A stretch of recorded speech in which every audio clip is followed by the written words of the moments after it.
To use voice typing on the POCO X8 Pro, first of all, we have to turn it on and set up. So to do this, we have to open the settings, go to the additional settings, and next we have to go for languages and input. And right now we'll have to go into the manage keyboards.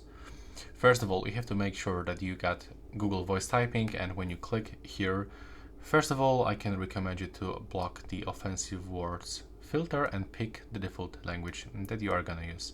So in my case, that will be English from United States. Click save. Now you can also add another language if you want. And it's very useful if you want to use this offline, because this voice typing works only when you are connected to the Wi-Fi or mobile data. And here, make sure that you are gonna enable automatic updates of the language for mobile data and the Wi-Fi. And also just check if everything is fine here, so if your language is downloaded. Next, when you go back, wait a minute, why that was enabled, I have to turn it off.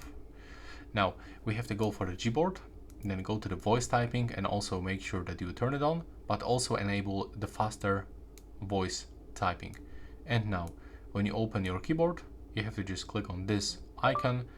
If you are using this for the first time, you will have to also apply the permission for the microphone, and now everything will be shown in your pool. And that's basically how it looks. So I hope you find it useful. And by the way, we can hide our keyboard while voice typing. So we can just click here, and now as you can see, this is that toolbar that will look like this. So it's much easier. And here, of course, you can still use some options, like you can switch the voice typing to the Polish, to the English, and stuff like this. So that's how it works. Thanks for watching. See you on the next one.